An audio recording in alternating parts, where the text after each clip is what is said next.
Всем привет, дорогие друзья! Сегодня 8 марта, Международный женский праздник.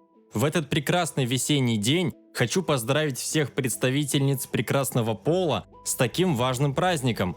И специально для вас мы подготовили список фильмов, от которых ваша вторая половинка сегодня уж точно не сможет отказаться. Так что начнем нашу подборку фильмов к 8 марта. Погнали!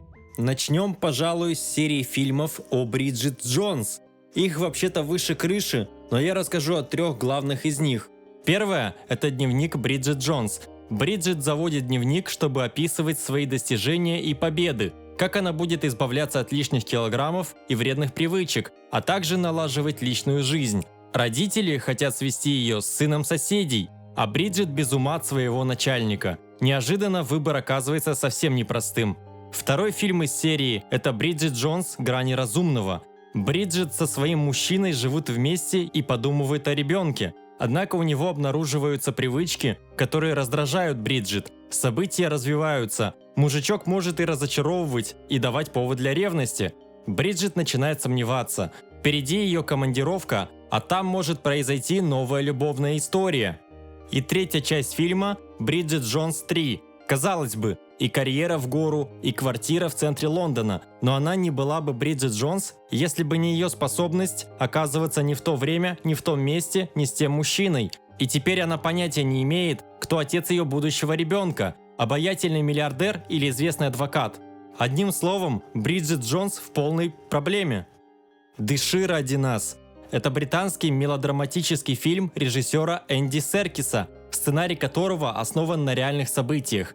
Английский солдат Робин во время путешествия по Африке тяжело заболел, в результате чего оказался парализован, а дышать мог только с помощью аппарата искусственной вентиляции. Врачи дают пациенту не более 2-3 недель жизни. Однако Робин вместе со своей любимой бросают вызов представлениям медицины. «Выше неба». Это российская мелодрама от режиссера Оксаны Карас, которая вышла в прокат 27 июня 2019 года. По сюжету молодая девушка проводит лето под бдительным присмотром матери. Там ее внимание привлекает парень, прошлое которого окутано тайной. Девушка не догадывается, что после этой встречи ее жизнь изменится навсегда, а чувствам будет суждено взлететь выше неба. 3 метра над уровнем неба. Это испанская мелодрама режиссера Фернандо Гонсалеса. Экранизация романа «3 метра над небом» от Федерико Мочиа.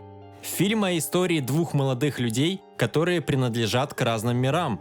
Баби – богатая девушка, которая отображает доброту и невинность. Ача – мятежный мальчик, импульсивный, бессознательный, склонный к риску и опасности. Это маловероятно, практически невозможно, но их встреча неизбежна. И в этом неистовом путешествии между ними возникает первая большая любовь. Также есть сиквел этого фильма «3 метра над уровнем неба. Я тебя хочу».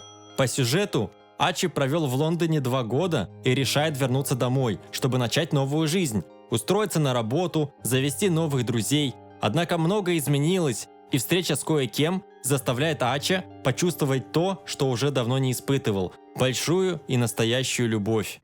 «После». Это американский мелодраматический фильм режиссера Дженни Гейдж по одноименному роману писательницы Анны Тодд.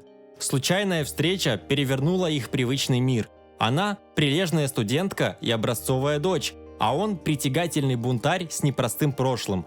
Живя в параллельных вселенных, они бы вряд ли даже взглянули друг на друга. Однако этому знакомству суждено разделить жизнь влюбленных на до и после. Также есть вторая часть фильма «После». Глава 2. Сюжет повествует о развитии сложных отношений из первой части фильма.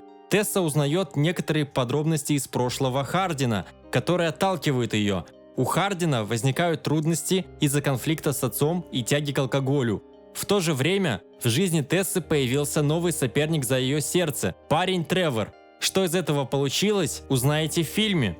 Дорогие дамы и господа, это была подборка фильмов к 8 марта, Международному женскому дню. С праздником всех представительниц прекрасного пола и приятного времяпрепровождения. До встречи!